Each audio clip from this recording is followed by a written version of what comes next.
अमावस की रात थी। आसमान में चांद का कोई नामो निशान नहीं था। चारों तरफ इतना घना अंधेरा फैला हुआ था। ऐसा लग रहा था मानो रोशनी ने इस जगह से हमेशा के लिए रिश्ता तोड़ लिया हो। हवा जब चलती तो पेड़ों की टहनियां आपस में टकराती, जैसे कोई दबे पांव चल रहा हो। घने जंगल के बिल्कुल पास बसा हुआ था भैरवपुर गांव। यहां रात को कोई भी इंसान घर से बाहर नहीं निकलता था। जो निकलता वो या तो लौटता नहीं था या फिर लौटकर पहले जैसा नहीं रहता था। भैरवपुर के आखिरी सिरे पर एक पुराना मिट्टी और लकड़ी से बना घर था। उसी घर में रहता था माधव अपनी पत्नी राधा के साथ। दोनों का जीवन साधारण था, लेकिन गांव के बाकी लोगों की तरह वे भी जंगल और रात से डरते थे। उस दिन शाम ढलते ही अंधेरा कुछ सादा ही भारी लगने लगा था। रात गहराने से पहले माधव रस्सी और टॉर्च उठाने लगा।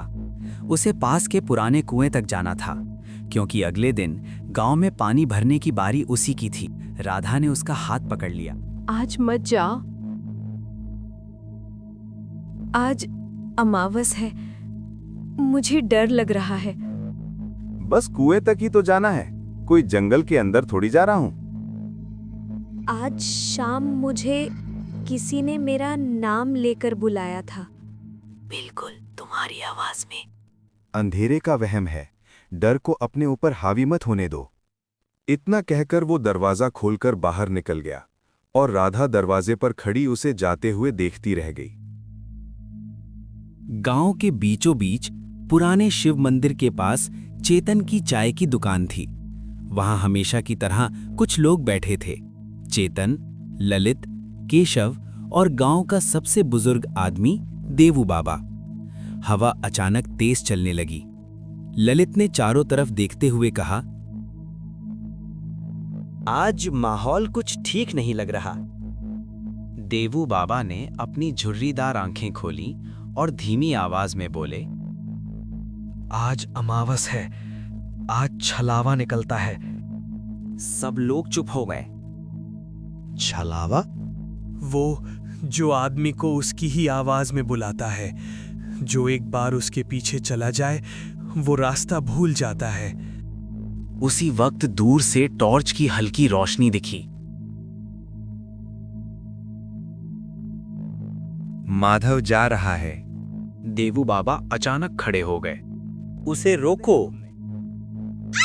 लेकिन तब तक माधव अंधेरे में गुम हो चुका था।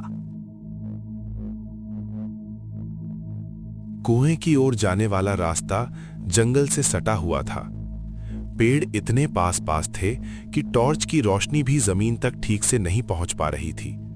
चलते चलते माधव के कानों में एक धीमी आवाज पड़ी, माधव, माधव।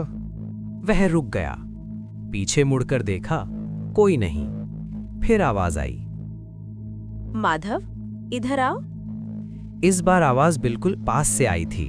माधव का दिल जोर जोर से धड़कने लगा। अचानक सामने राधा खड़ी दिखाई दी।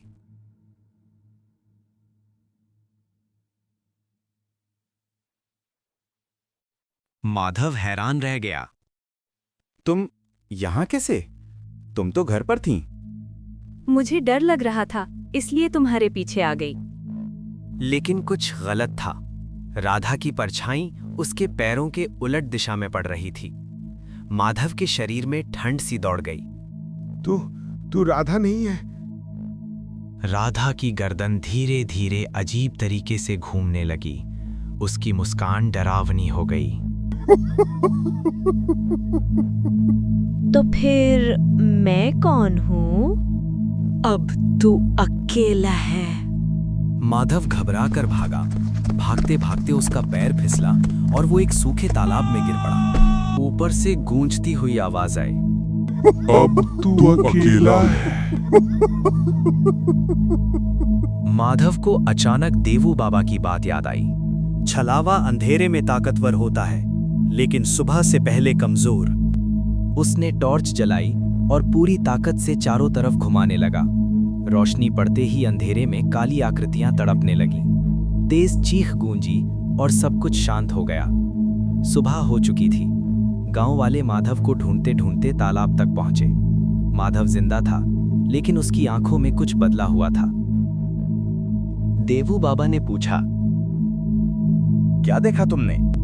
धीमी आवाज में कहा, छलावा अभी यहीं है, बस सुनने वाला चाहिए।